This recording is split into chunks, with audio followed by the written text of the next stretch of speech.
Common Good podcast. I'm Doug Padgett from Vote Common Good. It is the 29th of April, and it's a Thursday. On Thursdays on our daily podcast, we like to talk about issues that matter in our world and our society. And as always, we're asking you to open your eyes, see what's happening in our world, and how you can be engaged in it for the common good. And I am excited today to be joined by Diana Butler Bass as we talk about the issue of Jesus and freeing Jesus, not just in a religious sense, but in a personal sense and in a way that it serves for the common good.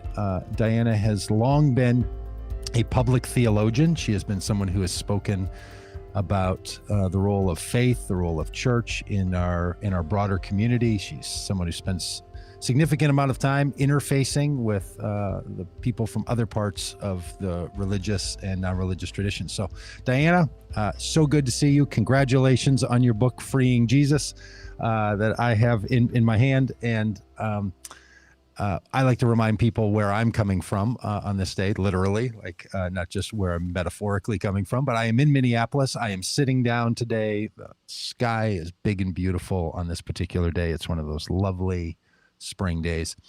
So if you're in the chat, let us know where you're coming from and how you're connecting along with all this and where you find yourself on this day. And Diana, where are you on this fine day? I know we were saying before we got started that it's hot in your hometown. Yes, I am in my backyard, which is something called the cottage, the place where I write. And this backyard is in Alexandria, Virginia, across from the river from Washington, D.C. And it has been hot here. And yesterday was 91.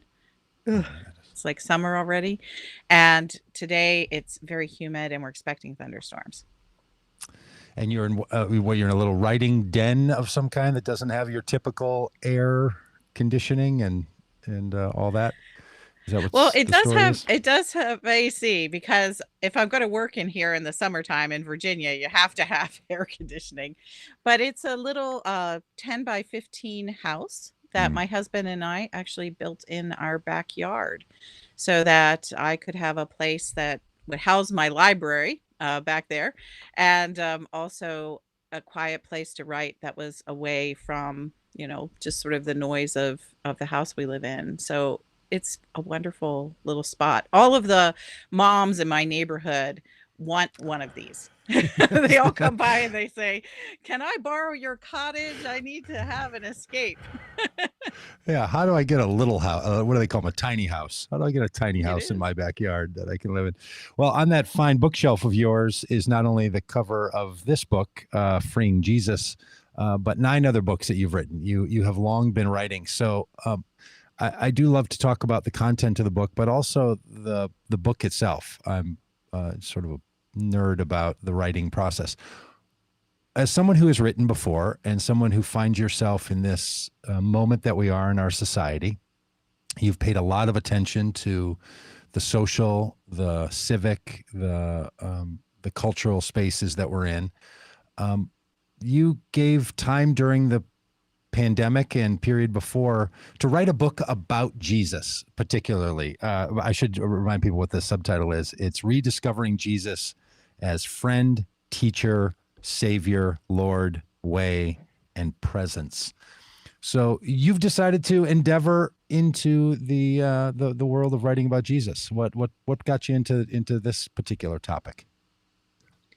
Well, at first it was a bit of an accident, because I wanted to write a sort of theological handbook that could go with people if they no longer went to church, or would be relevant to people who might still be in church, but are sort of holding on by their fingernails.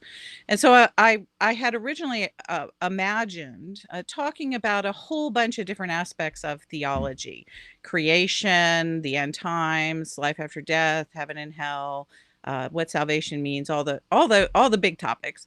And I thought of it as a sort of a post-religious, unsystematic theology.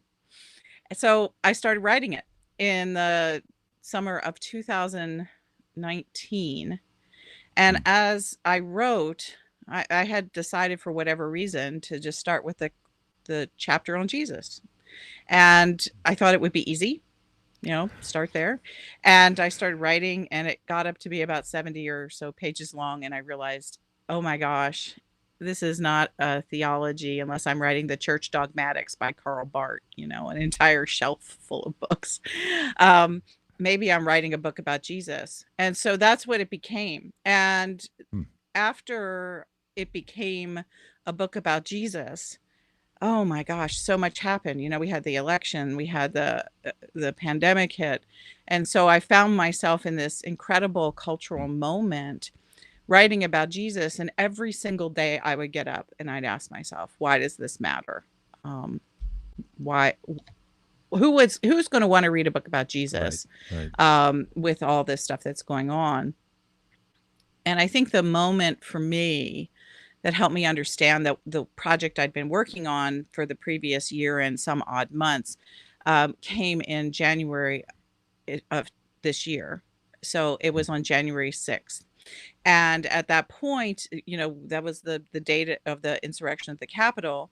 And what I just knew how important it was when I saw the photos of that insurrection, and there was the fellow who was holding up the big sign right near the gallows that had been erected at the Capitol, and the big sign said, "Jesus saves."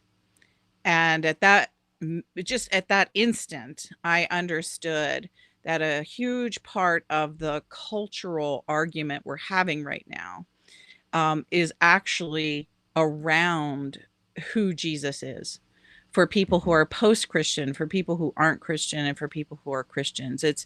It goes that deep into our understanding of the central figure of Christianity. Because I don't believe that Jesus saves next to gallows in that way. I know you don't either. Right, unless the man's there not to put somebody in the gallows if he was trying to protect people. But I think when your idea is, we'll hang you and leave it up to Jesus to sort out the difference. In the conclusion of the book, you have this little section where you write this. You say, in these pages, I've shared 6 Jesuses whom I've experienced through something I call memoir theology, not theological memoir.